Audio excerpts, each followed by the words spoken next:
Okay, so let's go. Part of what Mattias Desmet says leads to the formation of like a hysterical mob, mass formation, he calls it.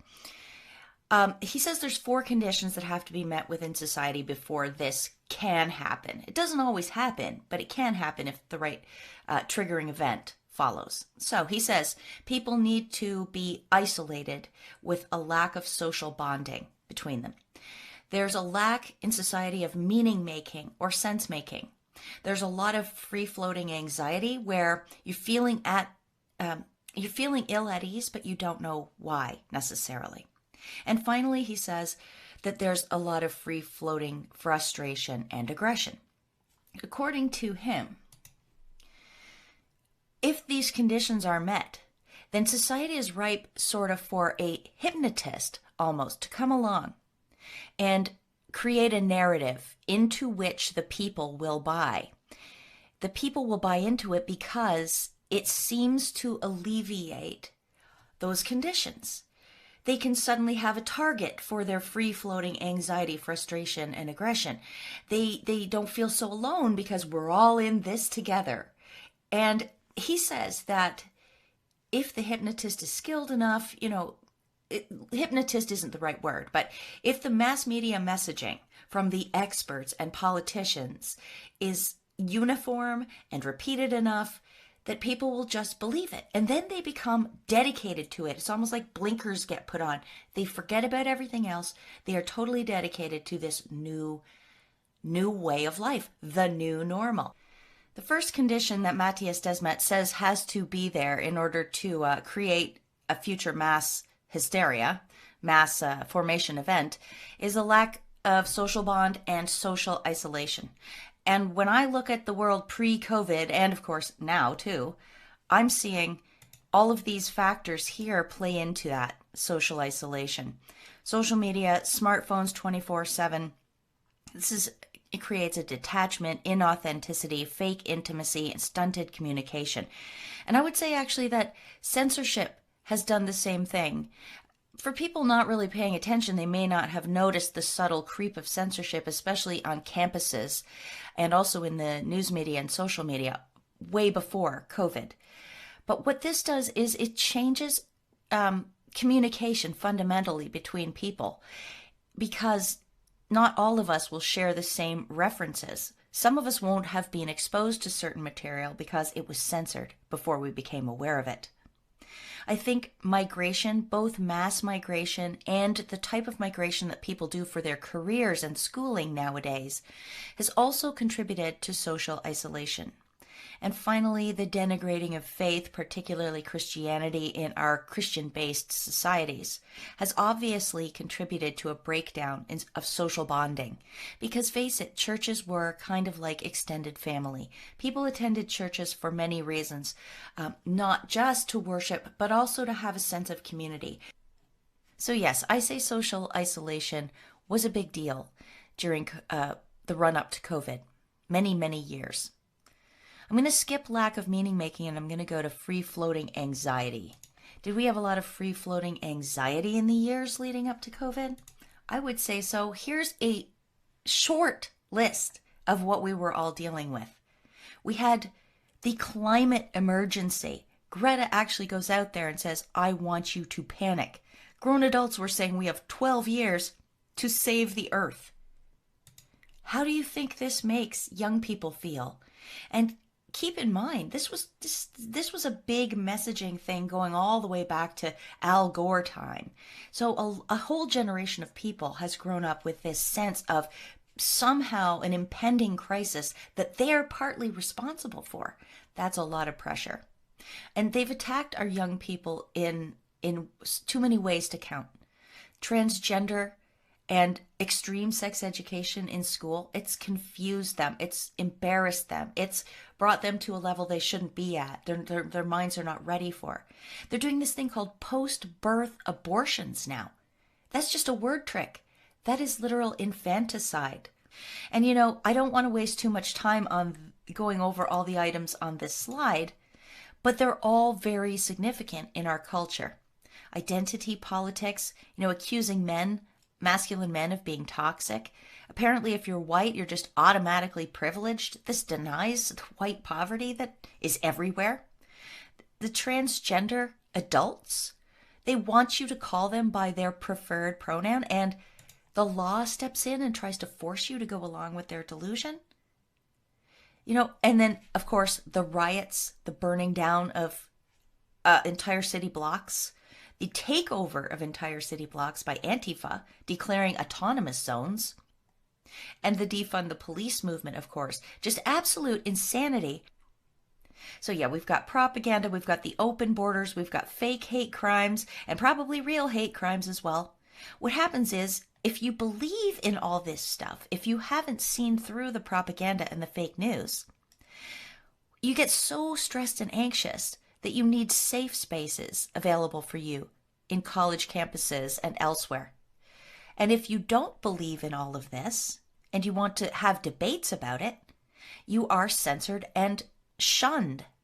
And so you have to go around the world pretending to accept all of this, knowing that if you speak out about it, you are going to be in trouble.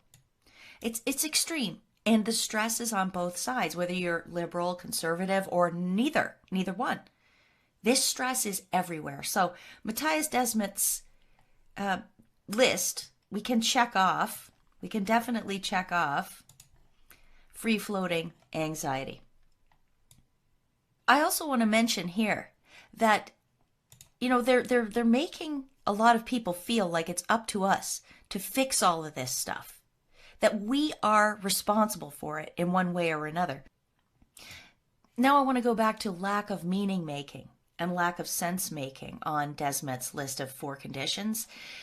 So there's lack of meaning in terms of a meaningless job, but there's also, to me, lack of meaning in terms of how are we going to solve and address these problems? And the answers we get are outrageous. We have incredible hypocrisy, first of all, from our world leaders, who berate us day and night about climate change and needing to, forego using plastic straws.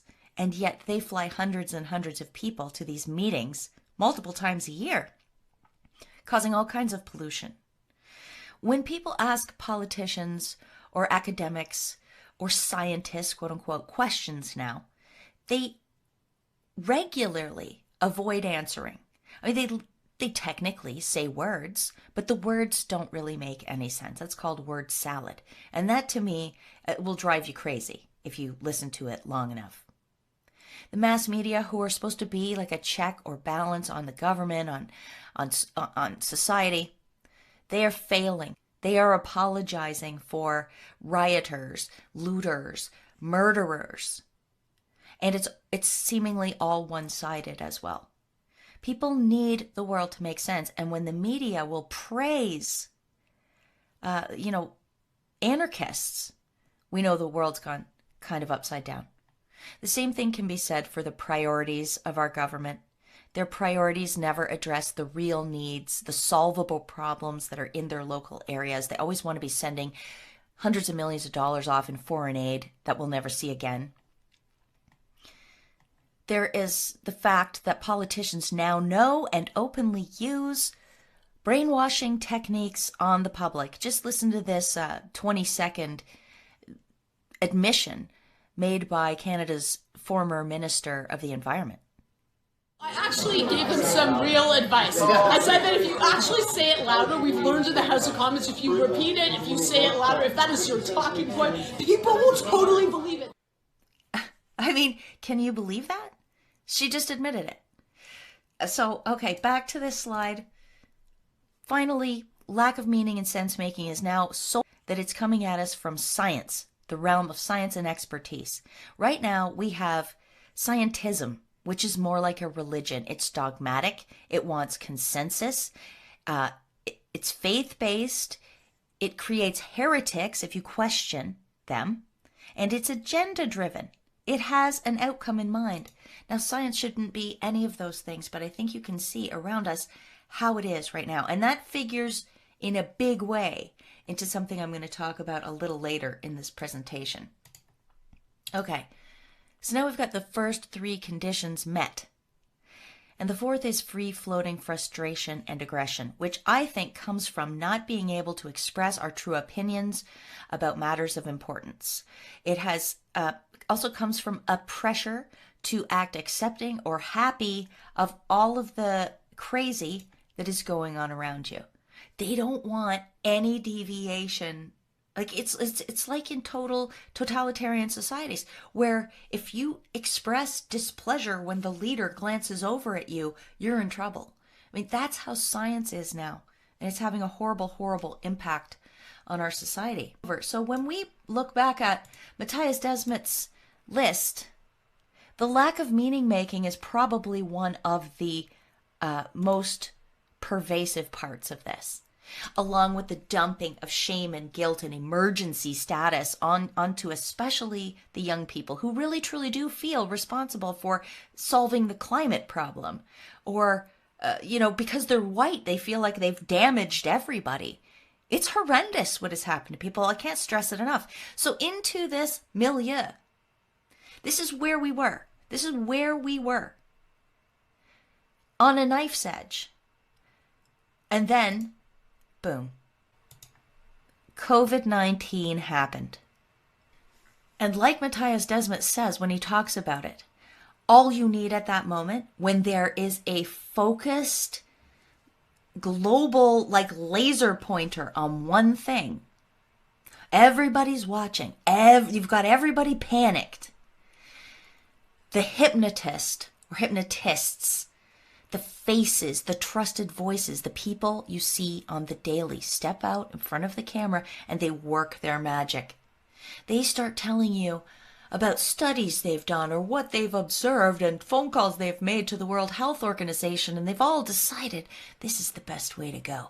You've got to cover your face. You've got to stay hiding in your house. We've got to cancel school, cancel shopping, cancel everything. We're going to lock down. We're going to lock you down. Only for 2 weeks, they say. How outrageous is that? Okay, so when all of those came together, we got socially acceptable mass hysteria. That's where we're at. And Mattias Desmet talks about that. It doesn't have to make sense. Once you've got this frenzied mob, they'll do anything. It's socially acceptable. There's this fascinating, academic paper called Fugitives from Guilt, Postmodern Demoralization and the New Hysterias. And what it talks about actually is how society has allowed people to get away with bad behavior, to shun personal responsibility and say, oh, it isn't my fault that, I'm this XYZ doesn't matter. And this running away from your own personal responsibility will eat you up inside. Maybe not if you're a psychopath or a sociopath, but if you're a normal person and you know you should be doing different things than you're doing, or you should be apologizing for something you did in the past, or maybe you have some addictions, doesn't matter. If you're denying all of that to yourself, sooner or later, there will come a reckoning.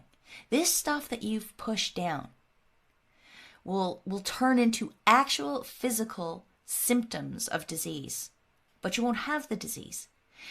So that's what the paper is actually about. But I want to read some selected excerpts and have you think about whether or not this same dynamic could manifest as you becoming sort of a Nazi,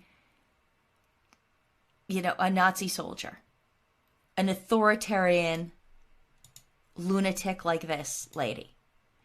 Okay, because if this suppressed personal responsibility and this free-floating anxiety from all of that we've talked about earlier is in here, but there's no way for it to come out. If it can change it, if it can give you rashes, if it can give you cancers, then certainly it can change your personality, right? Okay, let's look at this paper. First thing I want to read is that they say, we have rarely encountered patients who haven't been affected in some way by being taught to silence both their rage and their remorse, with the consequence of a life spent engaged in hysterical and destructive behaviors. Okay? Interesting. Next.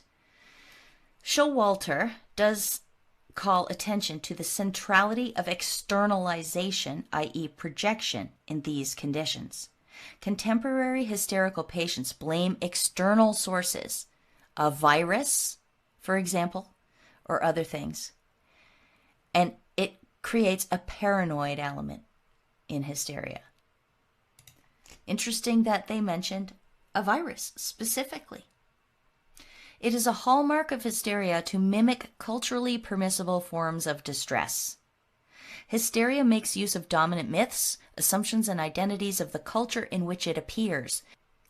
The hysteric characteristically forms his sense of himself around an identity granted a high degree of approval in the culture. Boom. I mean, do you see how Mattias Desmet's theory that all it takes is people to have the conditions for hysteria, then a triggering event, and then the hypnotist comes on stage, and he or she will tell you what is considered to have approval in our culture. And people will mimic these culturally permissible forms of distress. And what did everyone run out and do? Masks, sanitizing everything, isolating themselves in their houses, social distancing, and now posting their vaccine status everywhere. Their distress is so high. They want to belong to the group so badly that they think of these things as virtues. They think of these things as the best way to express their distress. And they're calling it being helpful.